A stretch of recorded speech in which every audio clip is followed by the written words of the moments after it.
Peter insisted I start the podcast by saying, who's got two thumbs and a hot mic? This guy. So that was just for Peter. Now for the rest of you, we're going to talk about the Colonial Pipeline and the $1 million fine that's been proposed. Peter's got it on today's Not So Critical update.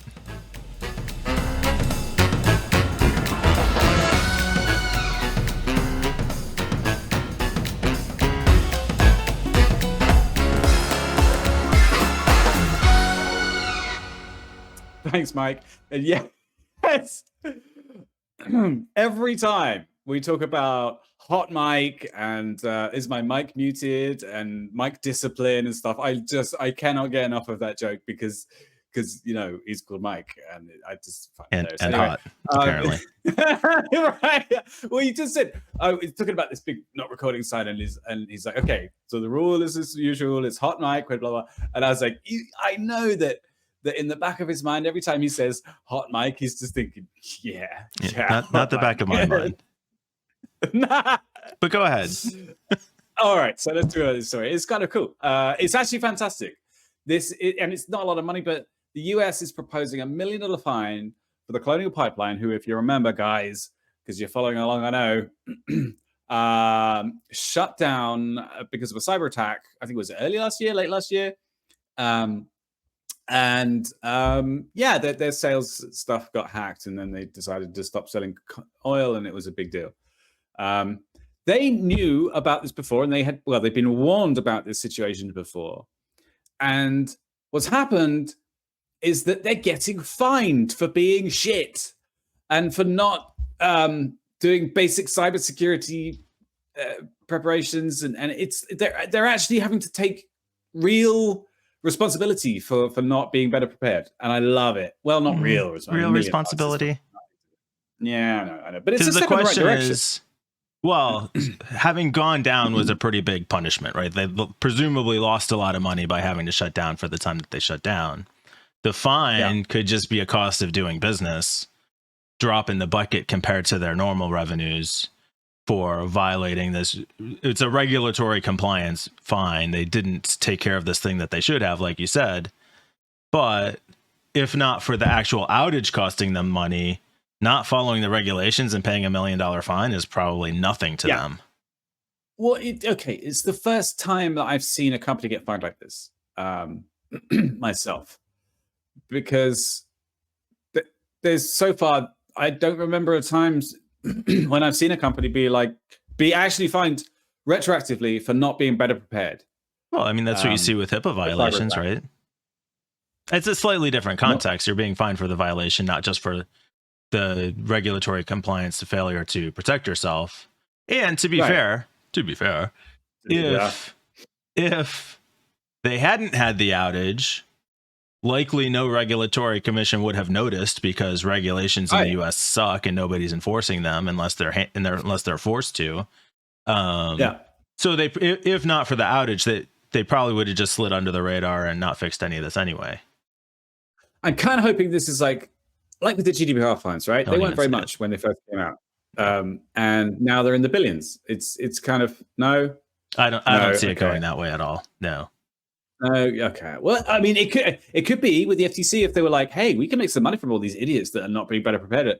Like, they should be fining people for this, right? There should be some kind of, I don't know, some kind of responsibility, some accountability. Should be sure. Yeah. Sure. Should be sure. Yeah. Won't so be. I was watching. Okay, if for anybody who watches this regularly, we weirdly got a lot of hits on this John Oliver segment that we did the other day. I don't know why. John Oliver apparently is more popular than we are, and so he's a draw. Who knew? Yeah. So like in the analytics, it's got like half of our hits are coming from people searching for John Oliver, or whatever. I mean, I love John Oliver. Anyway, I just remembered it because I watched a recent thing of his where he talked about utilities companies, like the electricity companies, and how the way that they're incentivized is they don't really make any money on selling the power itself, but they make money on developments that they make. So any new power stations that they invest in, they get guaranteed 10% back on their investment from the government. So if they are incentivized to do bigger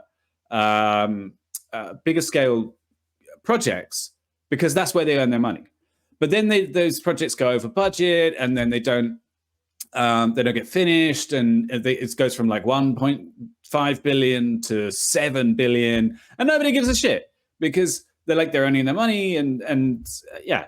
But they're not incentivized to keep maintenance on their existing infrastructure, and that's one of the problems. I was just the whole time I was thinking, that's so dumb because all they care about is the money. So why don't they just get incentivized to look after the infrastructure better? You could spend the same amount of money. I don't care that they're getting the money. I care that they're getting it for doing the wrong thing. So if they got the same amount of money for doing the right things, then you guys could end up with a much better. But it's not the same amount of money. You get much more for the project up front, like over the lifetime of that thing, maybe. But the interest is in short-term profits. They want that money today.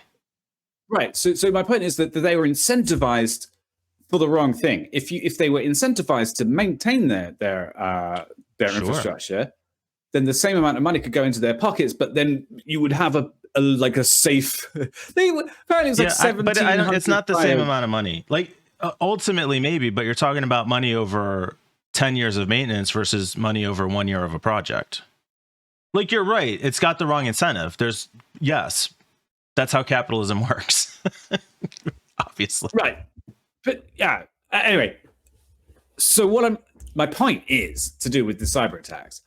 If companies were properly incentivized to prepare better for cyber attacks, so if they had a financial incentive to prepare their infrastructure better, that would be a good thing. I wouldn't care if they got away with,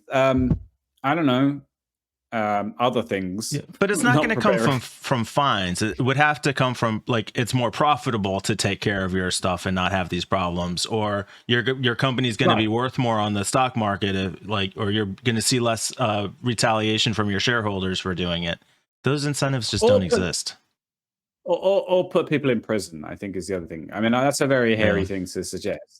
But the problem with waiting on government regulation is that the government regulators are regulated by the businesses who fund them.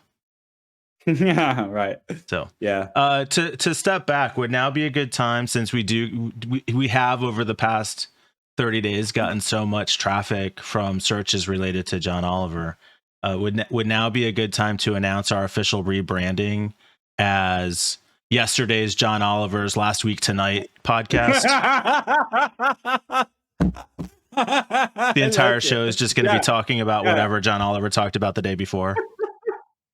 We should do that as an experiment. I hope that when you're editing, you should remember to do that. That would be amazing. Seriously.